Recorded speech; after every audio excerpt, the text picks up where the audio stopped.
ॐ सच्चिदानन्दरूपाय विश्वोत्पत्त्यादिहेतवे तापत्रयविनाशाय श्रीकृष्णाय वयं नुमः। यौ तौ शङ्खकपालभूषितकरौ मालास्ति मालाधरो देवौ द्वारवती श्मशाननिलयो नागारिगो वाहनौ द्वित्रक्षौ बलिदक्षयज्ञमाथनौ श्रीशैलजावल्लभौ पापं मे हरतं सदाशिवौ हरिहरो श्रीवत्सगङ्गाधरो भवानी शङ्करौ वन्दे श्रद्धा विश्वासरूपिणौ याभ्यं विना न पश्यन्ति शान्तैश्वरतमेश्वरं गुरुर्ब्रह्मा गुरुर्विष्णु गुरुदेव महेश्वर गुरुसाक्षात् परं ब्रह्म तस्मै श्रीगुरवे नमः। कृष्णचंद्र भगवान को जय, दुर्गा माता को जय, कालिका माता को जय। संपूर्ण दर्शक महानुभावहरू, संपूर्ण कालिका टेलिभिजन हेरिरहनुभएका तमाम भक्त महानुभावहरूलाई नारायण कृष्ण नेउपाने गुरुजीको तर्फबाट प्रणाम छ। यहाँहरूले यो कालिका टेलिभिजनको विशेष भागवत यात्रा कार्यक्रमको माध्यमबाट महत्त्वपूर्ण कथाहरू प्रवचनहरू सुन्दै आउनु भएको छ र हामीले सुनाउने प्रयास गरिरहेका छौँ। यहाँहरूलाई यो कार्यक्रम कस्तो लागिरहेको छ, विशेष जानकारी र यसको लाइक सेयर र कमेन्ट कालिका टेलिभिजनको माध्यमबाट यहाँहरूले गरिदिन म निवेदन गर्छु। यो कार्यक्रम कालिका एचडीबाट बिहानको 6 बजेदेखि 7 बजेसम्म र बेलुकाको प्रत्येक दिन 6 बजेदेखि 7 बजेसम्म यो समयलाई लिएर भागवत यात्रा प्रस्तुत भइरहेको छ। हजुरहरूले यो कार्यक्रमलाई हाम्रो पात्रोको टिभी एप्सबाट पनि देख्न सक्नुहुन्छ। यही कार्यक्रमलाई कालिका टेलिभिजनको आधिकारिक फेसबुक पेजबाट पनि हेर्दै जानु भएको छ र यहाँहरू सम्पूर्ण भक्त महानुभावहरूलाई म देश विदेशमा रहनु सम्पूर्ण भक्त महानुभावहरूलाई फेरि पनि प्रणाम गर्छु। हामीले मानव चोला किन पायौँ र वास्तवमा मानव चोलाको सार्थकता के हो, घरलाई कसरी स्वर्ग बनाउने हो र मन्दिरलाई कसरी वैकुण्ठ बनाउने हो भन्ने यो महान अभियानमा कालिका टेलिभिजनको यो भागवत यात्राको कार्यक्रमबाट हामी निरन्तर रूपमा यहाँहरूका साथमा छौँ। हामीले हिजोको प्रस्तुतिमा गत कार्यक्रममा आमाको महत्त्वलाई प्रस्तुत गऱ्यौँ। आमा को हुन्, आमाले के गर्ने छिन्, आमा कसरी प्रतिमूर्ति हुन्, यसको विशेष कार्यक्रममा हामीले प्रस्तुत गरिसकेका छौँ। त समादरणीय श्रद्धालु भक्तजन, हामीले घुमारी घाटको विषयमा पनि यहाँहरूलाई परिचय दिइरहेका छौँ। घुमारी घाट साँच्चीकै घाटको पनि घाट, घाटको राजा हो। जसरी तीर्थको राजा त्यस किसिमको तरिकाले प्रयागराज हो, त्यही तरिकाले घाटको राजा घुमारी घाट हो। यो उत्तरवाहिनी क्षेत्र हो। यहाँ स्वयं सारा देवताहरू आएर बसोबास गरेको, दाहिनीसँग बसोबास गरेको र गौमाताले परिक्रमा गरेको यो कालीगण्डकीको परम पवित्र घाटको विषयमा हामीले आमा आश्रमको जानकारी समेत यहाँहरूलाई गराउँदै आएका छौँ। आज म यहाँहरूलाई भागवतीय कथाबाट अघिल्तिर बढाउँछु। भागवत वास्तवमा यो कार्यक्रम नै भागवत यात्रा कार्यक्रम हामीले यसलाई नामाकरण गरेका छौँ। त्यसकारणले यो भागवत के हो, भागवत कस्तो हुनुपर्छ र भागवतका कथानक पक्षहरूबाट हामीले मानवलाई कसरी आफ्नो जीवनलाई र आफ्ना पितृहरूलाई र आफ्ना भावी पिँढीहरूलाई कसरी मार्गनिर्देशन गर्न सकिन्छ, यो यसको रहस्य र यथार्थता के हो भन्ने विषयमा विशेष व्याख्या गर्नेछौँ। आज हजुरहरूले निरन्तर रूपमा यो कार्यक्रमलाई नछोडी कार्यक्रमको अन्त्यसम्म हेरिदिन म निवेदन गर्छु। वास्तवमा पुराणहरू भनेका 18 पुराण छन्। म यस विषयमा आज अलिकति चर्चा गर्छु। घुमारी घाट र कालीगण्डकीको विषयमा त निरन्तर जोडिँदै जानेछौँ। पुराणहरू 18 पुराण छन्। अष्टादश पुराणेषु, यहाँहरू सबैले सुनेको श्लोक हो। अष्टादश पुराणहरू छन्। त्यसमा वेदव्यासजीले भन्नुभयो यो सबै पुराण त लेख्यो, तर यसको सार के हो भन्यो भने यो सबैको मुखमा झुल्लिएको छ। परोपकार पुण्याय पापाय परपीडनम सबैले जानिएको छ, तर परोपकार चाहिँ गर्न कमैलाई मात्र मन लाग्छ, कसैलाई मात्र मन लाग्छ। त्यसो भएका हुनाले परोपकार पुण्याय पापाय परपीडनम यो विशेष 18 पुराणको सार हो। 18 पुराण भनेका के हुन् त त्यसो भए?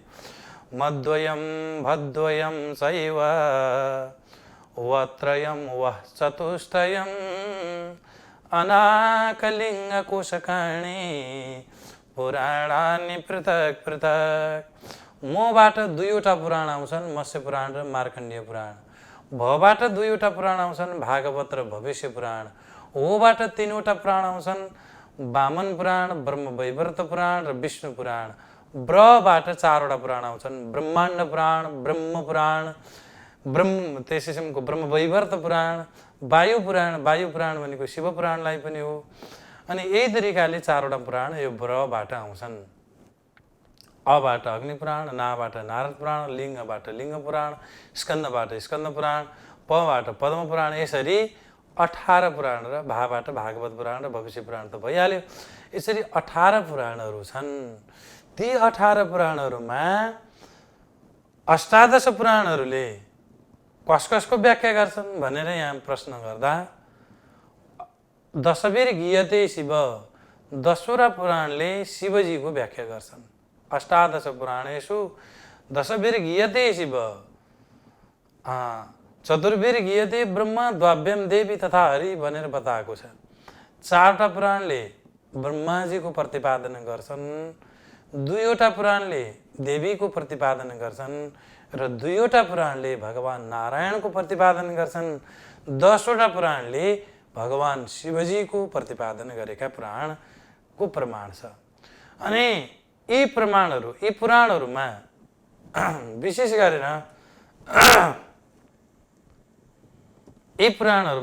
गरेर सबै देवी देवताहरूको व्याख्या गरिएको छ।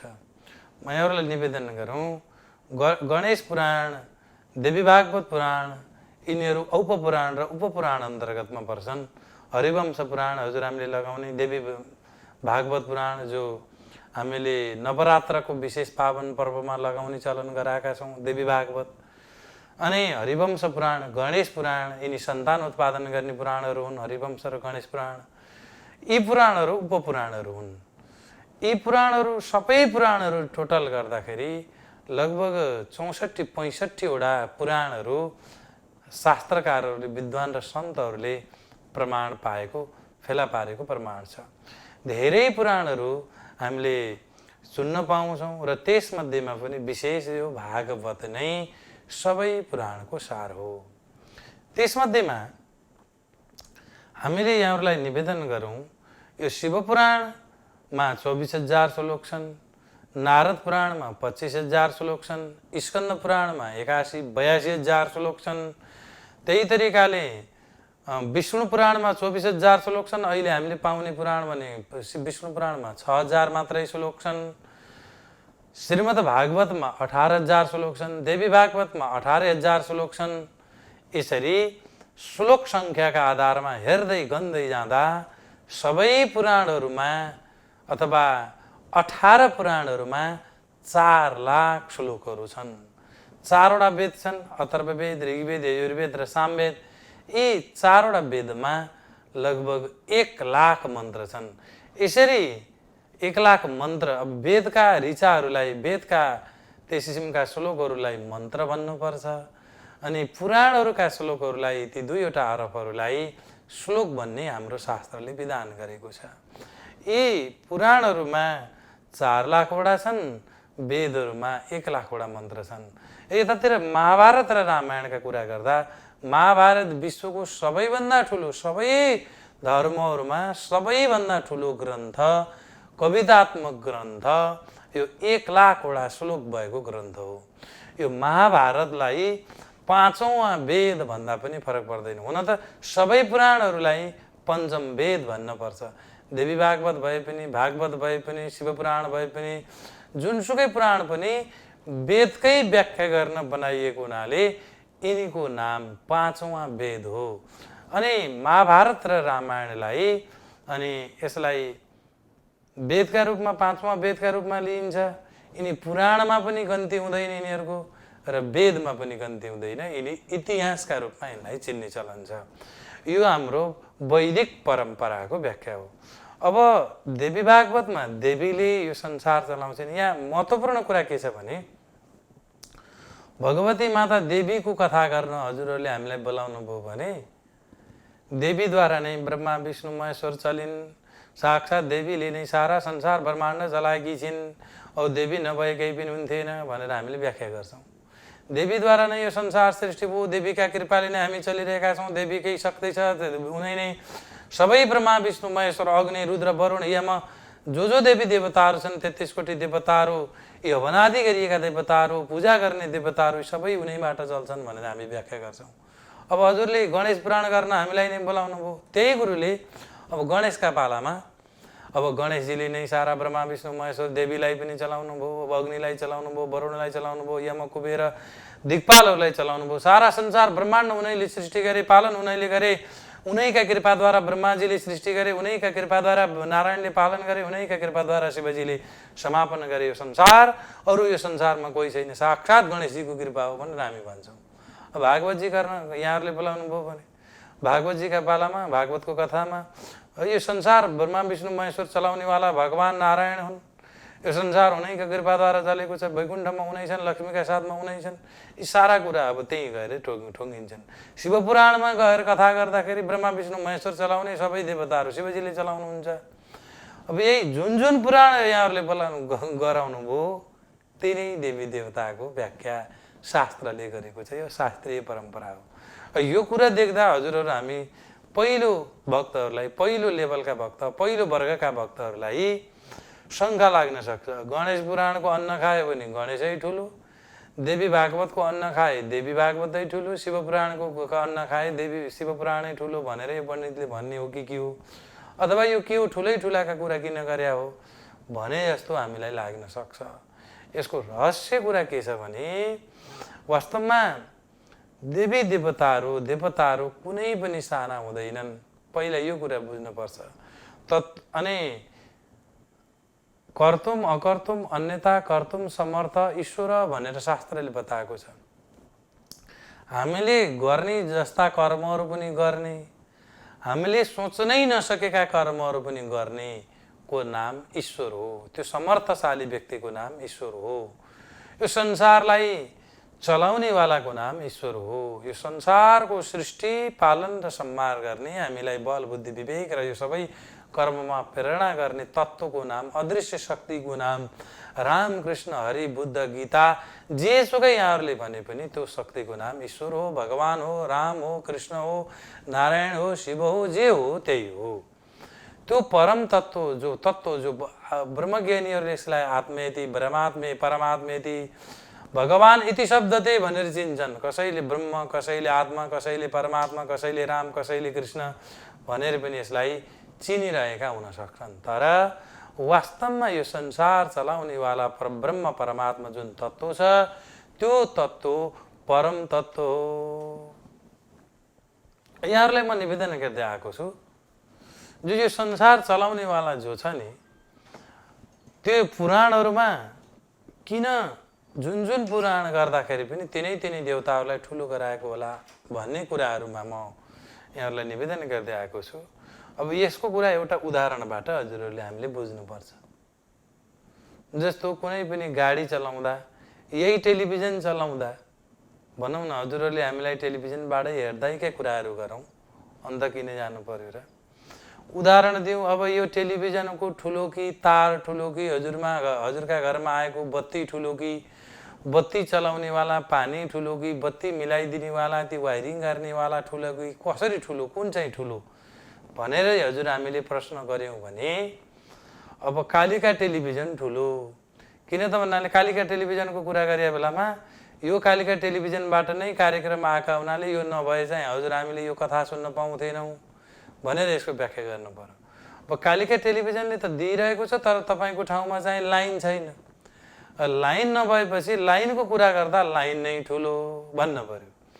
अब टेलिभिजन, अब लाइन पनि छ, टेलिभिजनमा कथा पनि आएको छ, तर हजुरको टेलिभिजन चाहिँ बिग्रेको छ, घरको टेलिभिजन भने अब टेलिभिजनको कुरा गर्दा टेलिभिजन नै ठुलो। सानो प्लगले, एउटा तारले, एउटा सानो स्क्रुले गर्दा टेलिभिजन हेर्न पाइएन।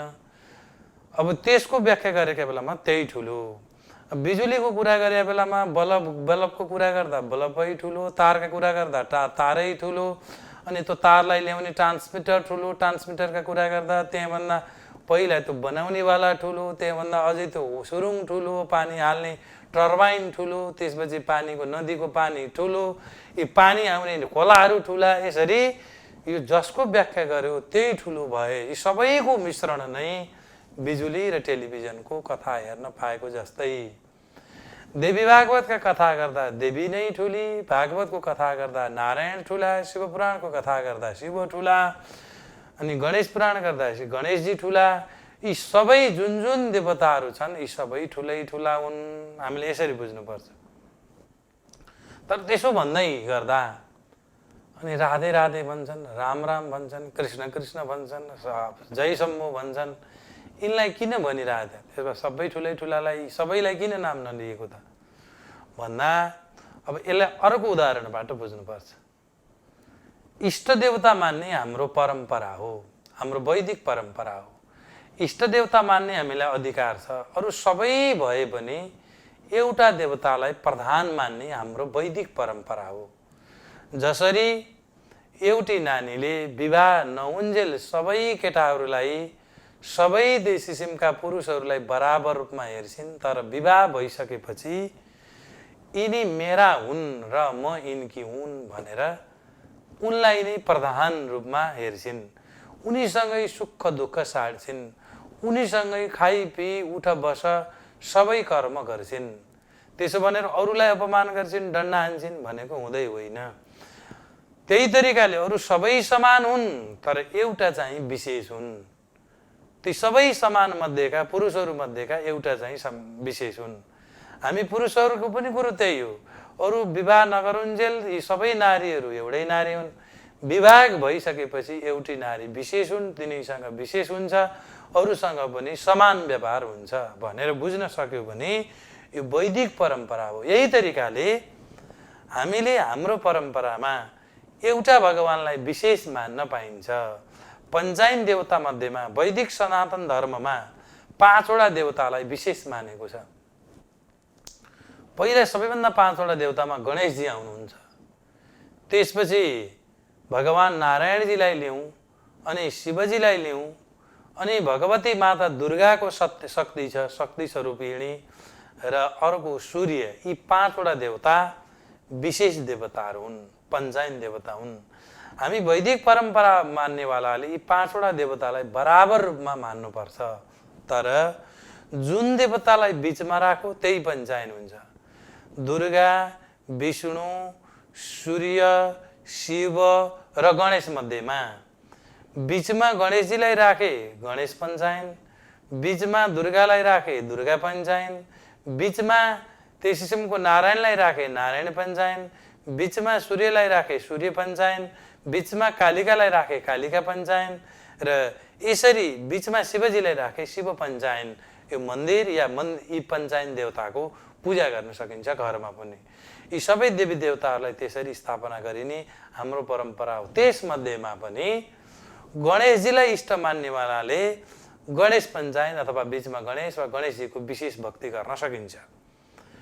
अघि नै मैले भनिसकेको छु, एउटी पत्नीले, एउटी नारीले विवाह भइसकेपछि ती पुरुषलाई एउटा इष्टका रूपमा, आफ्नो त्यस किसिमको व्यक्तित्वको रूपमा उनले लिन्छन् पतिलाई। त्यसो भन्दै गर्दा अरू देवरलाई अनि उनका चाहिँ जेठाजुलाई पनि पतिकै माया देऊ भनेर मिल्दैन। श्रीमानलाई गर्ने माया र श्रीमानलाई गरेको व्यवहार अरूसँग पनि बराबर गर्न थालिन् भने यसले दुर्घटना निम्त्याउँछ। यो राम्रो हुँदैन, सन्देश जाँदैन। त्यसो भनेर देवर र जेठाजुलाई डन्डा हिर्काउने हो, सासू ससुरालाई पनि अपमान गर्ने हो भन्ने सन्देश त हुँदै होइन। त्यही तरिकाले म यो एउटी नारीका उदाहरणबाट भगवानहरूलाई बुझाउँदैछु, किन त भन्नाले उदाहरणबाट कुरा बुझ्न सजिलो हुन्छ। हजुरआमाले मैले भनिरहेको छु 5 वटा देवतालाई सबै देवता मान्नु छ, तर पनि इष्ट देवता इष्ट भगवानलाई मान्न सकिन्छ। त्यसमध्येमा एउटा पुरुषलाई हामीले जीवनभरको एउटा चाहिँ विवाह गरेको श्रीमान बनाए जस्तै एउटा भगवानलाई श्रीमानका रूपमा स्वीकार गरेपछि अरू चाहिँ जेठाजु नन्द अमाजु सासू ससुरा बनाइदिएर देवी देवताहरूलाई पूजा गर्ने चलन हाम्रो परम्परा हो।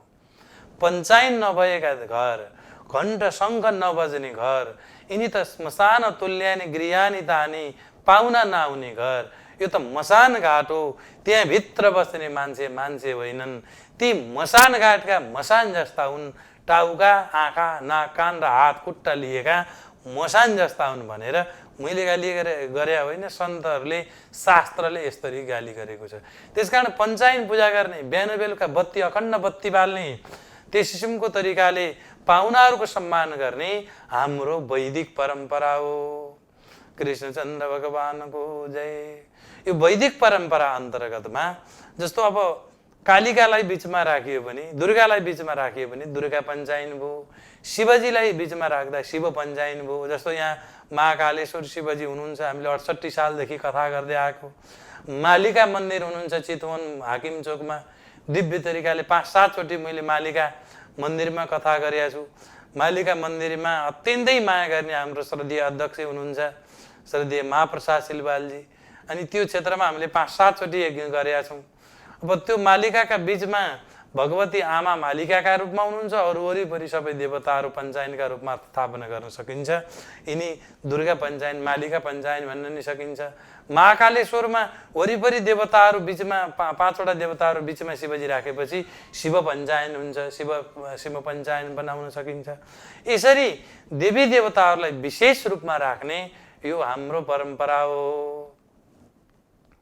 अब यहाँ त कस्तो भयो भने एउटाले भनिराखेको छ सेतो मात्र लगाउने, अर्काले भनिएको छ रातो मात्र लगाउने, अझै अर्काले भनिएको छ यो मात्र खाने, अर्काले भनिएको छ यति खाने, अर्काले भन्छ अब यो कलिलो यो गइसक्यो, अब केही वर्ष मात्र बाँकी छ, अर्काले भन्छ 4,32,000 वर्ष बाँकी छ, कसैले भन्छ यो पढ्नै हुँदैन, अर्काले भन्छ यो पढ्न मात्र हुन्छ। के हजुर हामीले सुन्नमा आएका छौँ। यहाँभित्र पनि विशेष कुराहरू छन्।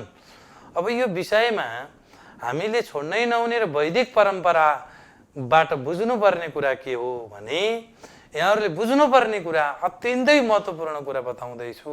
यी अरू सबै आएका अहिले आगन्तुक धर्महरू यी सबै के हुन् त भन्दा विशेष देखिने धर्महरू हुन्। तर एउटा गाउँमा अन्धा बस्दा रहेछन्। अन्धा बस्ने गाउँमा ती अन्धाहरूलाई मेला हेर्न मन लागेछ। मेला हेर्न मन लागेपछि एक अन्धाले अर्का अन्धालाई, अर्का अन्धाले अर्का अन्धालाई समाएर जाँदै थिए। जाँदाखेरि बाटोमा एउटा माउतेले हात्ती आयो हट भनेर आवाज लगाए। अन्धाहरूले भने हे माउते दाई तिम्रो हात्ती देखाइदेऊ। माउतेले हाँसो लाग्यो, यो के भनेको, कसरी हेर्छौ, ती सब अन्धा छौ। उनीहरूले भने छामेर हेर्छौ। सारा अन्धाहरूले हात्तीलाई रोकाइदिएका थिए। माउतेले छामछुम पारे, माउते हात्ती लिएर गए। अन्धाहरू बसेर सल्लाह गरे, ल भाइ भन् तैँले हात्ती कस्तो देखिस्। एकजनाले भन्छन् हात्ती त मैले छामेरै देखेको, लहरो जस्तो हो। त्यो भनेपछि अब हात्तीका एउटा समात्ने लहरो भन्ने ग्रुप अलग भयो। अर्काले भन्छन् हात्ती लहरो जस्तो हुँदैन, हात्ती त खम्बा जस्तो हुन्छ। अब ती अन्धाहरू 8-10 जना कतिजनाले छामिया थिए। अब खम्बा जस्तो भन्नेवालाहरूको एउटा ग्रुप तयारी भयो। अब अर्काजनाले भने खम्बा जस्तो हुँदै होइन, हात्ती त भित्तो जस्तो हुन्छ, मैले छामेरै देखेको भन्दै 8-10 जना यिनीहरूले कतिजनाले छामेका थिए, तिनीहरूको पनि ग्रुप तयारी भयो। उनीहरूले भने हात्ती किसिमको तरिकाले भित्तो जस्तो हुन्छ भन्नेको ग्रुप तयारी भयो। अर्काले भने नाङ्लो जस्तो सुप्पो जस्तो हुन्छ, आमाले केलाउने चामल भात केलाउने चामलहरूको पनि छिन्किने यो सुप्पो जस्तो हुन्छ। अब यसको ग्रुप तयारी भयो। हुँदा हुँदा त नाङ्लो भन्नेवालाले भित्तो भन्नेवालासँग बोलचाल बन्द गरे अन्नाहरूसँग। अब भित्तोवाला भन्नेवालाहरूले चाहिँ खम्मा भन्नेवालाहरूसँग बोलचाल बन्द गरे। खम्मा भन्नेवालाहरूले फेरि लहरो भन्नेवालाहरूसँग बोलचाल बन्द भयो। 1.5-2 वर्ष भएको थियो। फेरि अन्नाहरू एकै ठाउँमा भएका बेलामा हात्तीले आवाज गर्यो, सुई सुई गर्यो। माउतेले आज्ञा गरे, अन्नाहरू हो बाटो छाडा हात्ती आयो। सारा अन्नाहरू एकट्ठा भएर आज्ञा गरे, हे माउते, हामी मिलेर बसेका थियौँ, तिमी आएका दिनदेखि हामी फुट्यौँ, भन हात्ती कस्तो हुन्छ। माउतेहरूले यो अन्नाहरूको कुरा सुनेर आज्ञा गरे, ल भन तिमीहरूले देखेको हात्ती कस्तो हो त। एक ग्रुपले भन्यो हात्ती त लहरो जस्तो हुन्छ। माउतेले भने हो हात्ती लहरै जस्तो हुन्छ। अर्का ग्रुपले भने हामीले देखेको हात्ती त छामेको हात्ती त खम्मा जस्तो हुन्छ। हो हात्ती त खम्मा जस्तो पनि हुन्छ। माउतेले उत्तर दिइराखेका छन्। अर्काले भन्छन् होइन हात्ती त भित्तो जस्तो हुन्छ। हो हात्ती भित्तो जस्तो पनि हुन्छ। अर्का ग्रुपले भन्छन् हात्ती त नाङ्लो जस्तो हुन्छ। हात्ती नाङ्लो जस्तै हुन्छ। माउतेले उत्तर दिन्छन्, भन हात्ती कस्तो हुन्छ त यथार्थमा। अब माउतेले दिएको जवाब हामी सबैका लागि जवाब हो। माउतेले उत्तर दिन्छन्, हे अन्नाहरू, तिमीहरूले एउटा एउटा मात्र भाग समाएका छौ। यो सबै समग्र तिमीहरूले भनेको सबै चिज नै सम्पूर्ण हात्ती हो। तर तिमीहरूले एउटा एउटा पार्ट समाएको हुनाले अलग अलग जस्तो लागेको हो। लहरो भन्नेवालाले पुच्छर मात्र समायो। खम्मा भन्नेवालाले त्यस किसिमको खुट्टो मात्र समायो। भित्तो जस्तो हो हात्ती भन्नेवालाले तिमीहरूले भुँडी मात्र समायो, पेट समायो। अनि नाङ्लो भन्नेवालाले सुप्पो मात्र समायो अथवा त्यस किसिमको कान समाएका रहेछौ।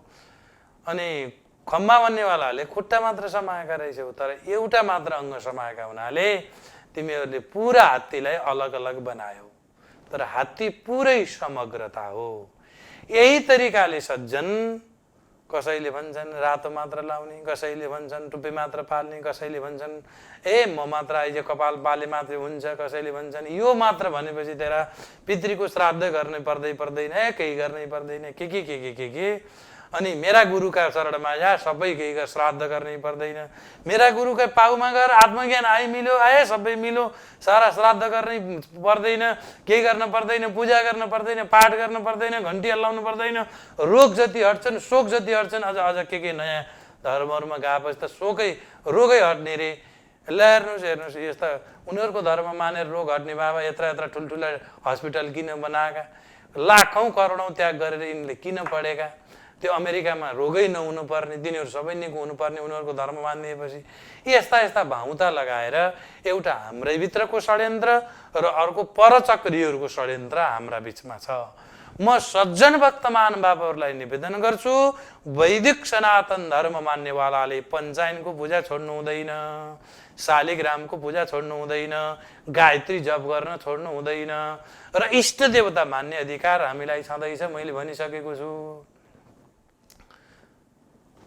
त्यो गुरुहरूको प्रचलन पनि कस्तो हुँदो रहेछ भने अहिले धेरैभन्दा धेरै कस्तो आयो भन्दा म कहाँ आइज, मेरामा आइज, मसँग आएपछि केही गर्न पर्दैन भन्दै गर्दा मलाई एउटा कथाको याद आएको छ। एउटा गाउँमा नकटो रहेछ, नाक काटिएको। नाक काटिएको नकटो बाहिर निस्केपछि गाउँले जतिले कुरा काट्दो रहे, हेर नकटो आयो, सायद बिग्रियो, यसलाई देखेपछि त सायदै बिग्रिन्छ, यसलाई देखेपछि काम पनि बन्दैन, ल नकटो आयो। गाउँमा त्यो नकटोलाई बहुत झेउ लाग्दो रहेछ, धिक्कार हो, मेरो नाक छैन, यस कारणले मलाई गाउँले अपमान गर्छन्, म कहाँ जाउँ, के गरौँ, यो नाकका कारणले गर्दा मलाई बर्बाद भयो। उसको मनमा अत्यन्त पीडा आएछ। उसले सोध्दै गयो मेरा गाउँमा त मलाई नकटो भन्ने नै भए, बरु म नयाँ गाउँमा जान्छु र केही विधि गरेर म जस्तै धेरै मान्छे तयारी गरेपछि त कसैले मलाई भन्दैन भन्ने उनका मनमा भाव जागेपछि ती नकटो अरू नयाँ गाउँमा नचिनेका गाउँमा गएपछि एउटा किनारमा चौतारीमा बसे। चौतारीमा बसिसकेपछि उनले अब व्यापक रूपमा चाहिँ हाँगा बिगा फिजाएका छन्, धोती ओढेका छन्, एकदम साधुको जस्तो भेष छ। अब चौतारीका बिचमा गाउँका बिचमा बसेर बोल्न थाले। आहा हा हा हा आहा जिम्मा गरेका छन्। ओहो कति रमाइलो, कति आनन्द, यो संसार स्वर्गै स्वर्ग। हेर मैले भगवान पाएँ, मलाई कुनै रोग शोक त्याग केही पनि छैन, रोग पनि छैन। म यही भगवान पाएका कारणले गर्दा मैले कुनै पनि रोग निको बनाइदिन सक्छु। साराका सारा त्यस किसिमको भगवान त बल्ल पाएँ। आहा कति रमाइलो।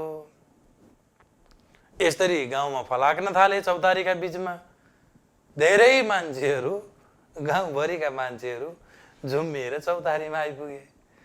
होइन, सबैले सोध्छन् होइन भगवान कसरी पाइन्छ, रोग कसरी निको हुन्छ, कसैको ढाड दुखेको, कसैको उ दुखेको, कसैको यो भएको, कसैको उ भएको, रोग जति निको पार्ने कस्ता अचम्म, कस्तो फेरि नाक काटिएका मान्छे छन्। होइन नि त विचित्र शक्ति भएका रहेछन्, कति आनन्दी।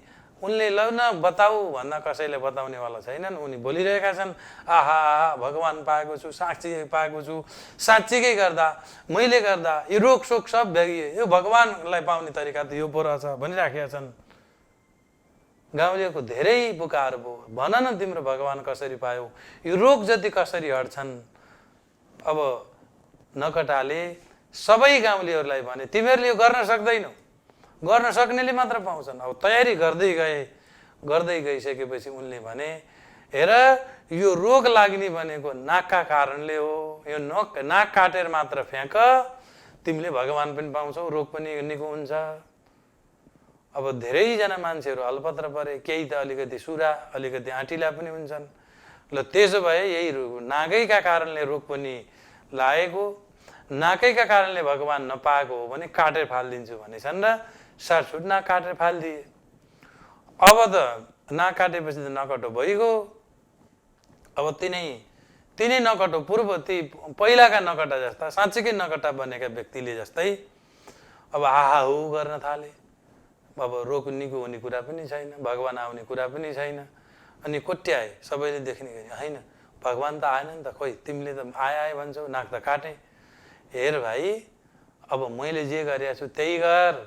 अब तँ पनि नाक त काटिसकिस्, अब तैँले यो नाकको कुरा गरेर भगवानका कुरा गर्न छोड, म जस्तै अरूलाई पनि बनाउन सिक। अब तैँले त काटिस तेरो त नाक कटिगयो, अब अरूलाई पनि यही बनाउनु पर्छ। अब त के यो कुरा गरिया थियो, अब त त्यो काटिएकावालाले पनि साँच्चीकै आहा नाकैले गर्दा रहेछ, यिनी त साँच्चीकै गुरु रहेछन्, भगवान त मैले पाएँ, रोग त त्यागै भयो, साँच्चीकै रोग त हट्ने नै रहेछ, यो धर्मका कारणले गर्दा, यो नाकका कारणले गर्दा मात्रै हो रहेछ। साँच्चीकै विचार गरिँदै नाक काट्ने बित्तिकै त भगवान त पाइने रहेछ, रोग त जाने रहेछ भनेर के भन्दै थिए। होइन हाम्रो गाउँलेवालाले पनि पत्यायो, साँच्चीकै हो रहेछ, नभए त यसले त त्यत्तिकै बोल्दैन थिए। गाउँलेहरूले सोचे, अब त फटाफट गाउँलेहरूले पनि आफ्ना नाक काट्न थाले। काट्दै गए, अब तिनीहरूले पनि सोध्दै जाने भए, होइन भाइ तैँले त भनेका थिइस् भगवान त आएन, आहा त मैले पनि गरेँ, चौतारीमा पनि बसेँ, रोग पनि निको भएन, धर्म पनि भएन, भगवान पनि देखिनँ, खै त भगवान, खै त रोग निको भएको। अब अरू कुरा छोड, नाक तेरो गइसक्यो, अब मैले जे गरिरहेको छु त्यही गर। अब हुँदा गाउँभरिकाले नाकै कटाइदिए। ती नकटाले आफ्नो अपमान सहन भन्दा यो सारा गाउँले जतिलाई अपमान गरेका कारणले गर्दा सारा गाउँले जतिलाई नकटो बनाइदिए। वास्तवमा अहिले यही भइरहेको छ। धर्मका नाममा विभिन्न धर्महरूले हेर अब तिमीहरूको धर्मका कारणले होइन, हाम्रा धर्ममा आऊ, हाम्रा गुरुका शरणमा आऊ, हाम्रा यसमा सत्सङ्गमा आऊ, हामीले बोलेपछि हुन्छ, रोग निको हुन्छ, ऊ निको हुन्छ, खानै पर्दैन, ऊ गर्नै पर्दैन भनेर हजुर हामीलाई वैदिक सत्य सनातन धर्मबाट जसरी एउटा नकटाले गाउँभरिका नकटा बनाइदियो, त्यही तरिकाले हजुर हामीलाई विधर्ममा लिएर गएर हाम्रो परम्पराबाट छुटाएर त्यस किसिमको नकटो बनाउँदैछ, न उताको न यताको। त्यसकारण श्रद्धालु भक्तजन, दुनियाँमा सबै पापीहरूलाई क्षमा मिल्छ। एउटा आमालाई मार्ने पापी र अर्को त्यस किसिमको धर्म छाडाको पाप कटाएर कट्दैन। हामीले वास्तवमा आफ्नो धर्मलाई, वैदिक सनातन धर्मलाई छोड्नु हुँदैन, यसलाई जोडेर लिएर जानुपर्छ। यसका केही कमी कमजोरी भए सच्याएर लिएर जानुपर्छ। जसरी हजुर हाम्री आमा नराम्री भए पनि, काली भए पनि, बुर्ची भए पनि, उँची भए पनि, पुड्की भए पनि आमा साट्न मिल्दैन। त्यही तरिकाले धर्म साट्न, धर्म छोड्न, धर्म परिवर्तन गर्न मिल्दैन। हामी वैदिक सत्य सनातन धर्म मान्नेवाला हौँ। हामी साक्षात् पञ्चायन देवतालाई मान्नेवाला हौँ। हामी ओमकारलाई मान्नेवाला हौँ। हामी पूर्वजन्मलाई विश्वास गर्नेवाला हौँ। हामी गुरुलाई विश्वास गर्नेवाला हौँ। हाम्रो परम्परामा आफूले जानेका कुरा पनि गुरुका कृपाले, भगवानका कृपाले भनेर गुरुलाई र भगवानलाई आशीर्वाद दिने परम्पराका हौँ। हामीले यसरी साँच्चीकै हाम्रो परम्परा र वैदिक सत्य सनातन धर्मलाई हामीले छोड्नु हुँदैन। यदि हामीले छोड्यौँ भने जसरी एउटा नकटाले आफ्नो अपमानका कारणले गाउँभरिका नकटाहरू बनायो, त्यही तरिकाले हामी अर्को धर्ममा जाँदा त्यही नाक काटिएको मात्र भन्छौँ। देश विदेश लैजाने, अनि के रोगहरू निको पारिदिने, अनि के डोनेसनहरू आउने, यो कहीँ हुँदैन। यो यस्तो कुरामा हजुरहरू लाग्नु हुँदैन। साँच्चीकै परमात्मालाई विश्वास गरेर हाम्रो वैदिक सत्य सनातन परम्परामा हामी अडिनुपर्छ, फर्किनुपर्छ, सच्चिनुपर्छ। यदि त्यसो गरिएन भने हाम्रा दर्शनतानले, हाम्रा पूर्वजहरूले, पितृहरूले त हामीलाई श्राप गर्ने नै छन्। हाम्रा दर्शनतानले पनि हामीलाई, हाम्रा बाबा कति त्यस किसिमको दूरदर्शी नहुनु भएको, कस्तो अभागी यस्ता बाबा आमाका कोखबाट किन जन्मिएछन् भनेर ती आगामी सन्तानहरूले समेत हामीलाई अपमान गर्नेछन्। विचार गरौँ त आमा बाबा, विचार गरौँ त सज्जन, हामी यति विधि किन फोहोरिरहेका छौँ? हजुर हाम्रा श्रीमान श्रीमती, हजुरका श्रीमान र हजुरका श्रीमतीले मात्रै खान त हजुरलाई कुनै चिन्ता छैन। हजुरलाई चिन्ता छ हजुरका छोरा र हजुरकी छोरी र हजुरका नाति नातिनाको। यदि यी छोरा छोरी र नाति नातिनालाई हजुरले सम्पत्ति मात्रै दिदिनु भयो भने, परम्परा संस्कार संस्कृति यिनीलाई दिन सक्नु भएन भने, हजुर यो पृथ्वीमा रहँदै नसक्ने भइसकेपछि या हजुर पृथ्वीबाट गइसकेपछि उनीहरूले संस्कृति संस्कार नपाएका छोराछोरीले पुरा सम्पत्ति ध्वस्त पारिदिन्छन्। तर हजुरले यी सन्तानलाई संस्कार संस्कृति र शिक्षा दिन सक्नुभयो भने सम्पत्ति नदिए पनि पुरा संस्कार संस्कृति र शिक्षाले पुरा हजुरले चाहेको त्यस किसिमको सम्पत्ति जोड्न सक्छन्, त्यस किसिमको संस्कार जोड्न सक्छन् र बाबा आमा तपाईँहरूका इच्छालाई उनीहरूले पुरा गरिदिन्छन्। तपाईँहरूले पितृ भएर, हामीले पितृ भएर पनि देख्न सक्छौँ। यी पूर्वजहरू, हाम्रा उत्तराधिकारीहरू, हाम्रा छोरा नाति भाइ भतिजहरूको प्रगतिका लागि पनि हामीले हाम्रो वैदिक परम्परा सत्य सनातन धर्मलाई छोड्नु हुँदैन। त्यसकारण श्रद्धालु भक्तजन, हामी अत्यन्तै महत्त्वपूर्ण कुरा आजको पावन बेलामा जानकारी गराएका छौँ। अब लगभग तिहारको बेला, यमपञ्चकको बेला सुरुवात भइसकेको छ। यो कोरोनाका महामारीले हजुर हामीले दिव्य भव्य रूपमा मनाउने यो परम्परालाई अलिकति साँगुरिएर मनाउनु पर्ने बाध्यता छ। यद्यपि मनमा उत्साह, उमङ्ग, ऊर्जा, प्रेम, सद्भाव र साँच्चीकै म केही गर्न सक्छु, यो कोरोनालाई म धपाउन सक्छु भन्ने ठुलो आत्मविश्वास हजुरले लिएर अगाडि बढ्नु छ। म यो प्रार्थना गर्छु अन्तिम बेलामा, हजुरले बुझ्नुपर्छ, जुनसुकै रोग लागे र हजुरलाई डाक्टर कहाँ लिएर जाने बित्तिकै, डाक्टर कहाँ आएँ भन्ने बित्तिकै लगभग 50% रोगहरू त डाक्टरका हस्पिटलमा पुग्ने बित्तिकै निको भएर जान्छन्। 50% मात्रै डाक्टरले हामीलाई उपचार गर्ने हो। मनोबलले त्यति ठुलो काम गर्छ। त्यही तरिकाले यो कोरोना नाम गरेको जो रोग भनेर अहिले महामारी बनाइएको छ, यसलाई उच्च मनोबल, म कुछ हुँ, मैले केही गर्न सक्छु, मलाई कोरोनाले केही गर्न सक्दैन जस्तासुकै रोगहरू पनि मैले थामिरहेको छु र यिनलाई मैले परास्त गर्न सक्छु भनेर उच्च मनोबल यमपञ्चकका यमराजले, यमुना बहिनीले हामी सबैलाई देऊन्। भगवती माता लक्ष्मीले हामी सबैका घरमा ऊर्जा, हराभरा, सुख शक्ति, सुख शान्ति, सुख लक्ष्मी मात्र आउन्। लक्ष्मी मात्र आयो भने दुःख पनि आउन सक्छ, घमण्ड ईर्ष्या पनि आउन सक्छ। सुखका साथमा, वैभवका साथमा, अमन चैनका साथमा हाम्रा घरमा लक्ष्मी आउन्। यिनै कामनाका साथमा आजको विशेष भागवत यात्रा कार्यक्रम म पुरा गर्न चाहन्छु। यहाँहरूले सुनेर सहयोग गरिदिनु भएकोमा तमाम भक्त महानुभावहरूलाई सम्बोधन गर्छु। यो कार्यक्रम विशेष कार्यक्रम अब निरन्तर बगिरहने कार्यक्रम हो। यहाँहरूले यो समय बिहानको 6:30 मतलब 6 बजेदेखि 7 बजेसम्मको समय र साँझको 6 बजेदेखि 7 बजेसम्मको समयलाई कहीँ कतै नगइकन यो कालिका टेलिभिजनको स्क्रिनमा हजुरहरू आइदिन पुनः निवेदन गर्दै हजुरहरूका साथमा हामी जोडिने नै छौँ। तबसम्मका लागि नारायण कृष्ण चरणामृत नौपाने गुरु बिदा माग्छ। हरिओम तस्सत् नमः।